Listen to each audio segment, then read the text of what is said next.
Bismillahirrahmanirrahim. Selamat pagi anak-anak. Apa kabarnya hari ini? Semoga anak-anak dalam keadaan sehat ya. Berjumpa kembali dengan Miss Yuni dalam pembelajaran tematik anak-anak kelas 3 hari ini. Masih tentang temanya Praja Muda Karana atau Pramuka. Kita memasuki subtema 2 yaitu tentang Aku anak yang mandiri. Nah, kali ini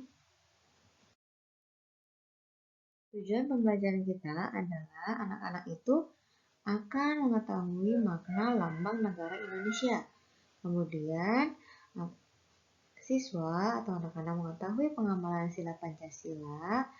Lalu anak-anak itu nanti akan belajar tentang lambang gerakan pramuka, atribut seragam pramuka, dan tanda kecakapan khusus pramuka. Karena temanya tentang Praja Muda Karana, jadi kita sedikit harus tahu tentang apa aja sih seragam pramuka dan tanda kecakapannya. Yang pertama, materinya adalah tentang lambang negara Indonesia. Pada materi sebelumnya sudah dijelaskan, Miss sudah menjelaskan tentang apa itu lambang negara Indonesia, yaitu burung Garuda, di mana burung Garuda ini dia mencengkram satu semboyan Bhinneka Tunggal Ika dan memakai perisai yang isinya tentang sila-sila Pancasila. Nah, ketika diurai sila-sila Pancasila lambangnya, yang pertama itu ada lambang bintang. Coba, ini sila keberapa anak-anak? Ya, betul. Ini adalah sila pertama yang berbunyi ketuhanan yang Maha Esa. Yang kedua adalah rantai.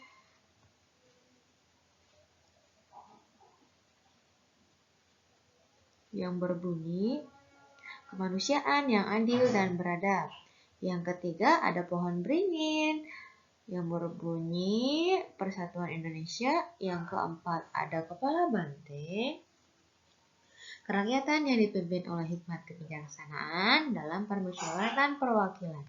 Dan yang terakhir di situ ada padi dan kapas, keadilan sosial bagi seluruh rakyat Indonesia. Kita coba urai satu persatu ya. Baik, kita lanjutkan ke makna lambang Pancasila. Satu persatu akan kita coba jelaskan ya. Yang pertama, sila pertama memiliki lambang bintang. Artinya,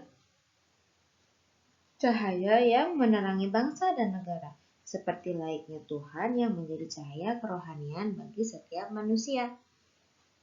Sila kedua, rantai yang saling berkaitan pada sila kedua melambangkan bahwa setiap rakyat, baik laki-laki maupun perempuan, harus bersatu menjadi kuat seperti rantai.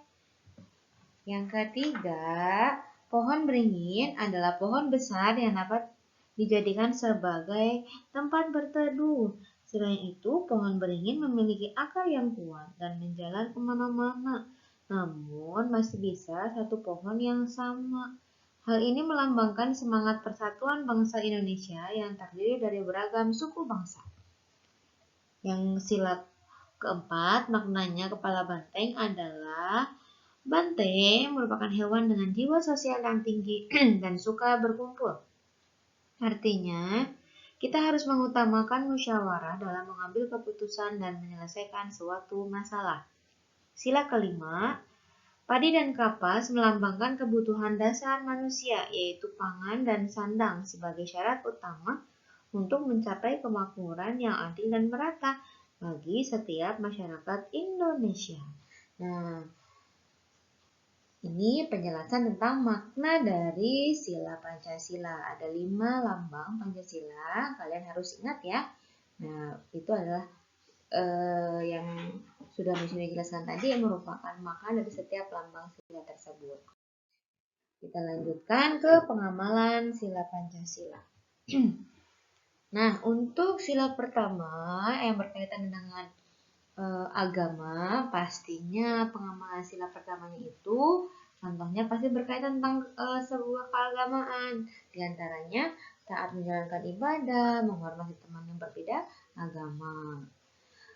Kemudian sila kedua yang berkaitan dengan kebersatuan ya, rantai. Satu, bersikap adil kepada sesama. Kemudian yang kedua, bertindak sesuai aturan yang berlaku. Yang ketiga, pohon beringin. Ini juga menjunjung tinggi sebuah persatuan ya. Persatuan dan kepentingan bersama dibanding kepentingan pribadi. Menjaga amarah dan emosi supaya kita bisa menjaga persatuan, memiliki saudara yang lebih banyak. Yang keempat, kepala banteng. Contoh pengamalannya itu tidak memaksakan kehendak orang lain.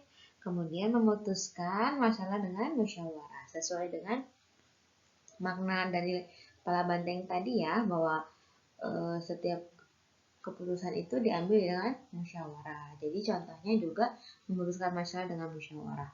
Yang terakhir, Padi dan Kapas menjalankan kewajiban sebaik mungkin dan menghargai hak-hak orang lain.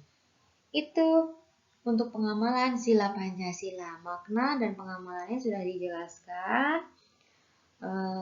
Semoga bisa dipahami dengan baik.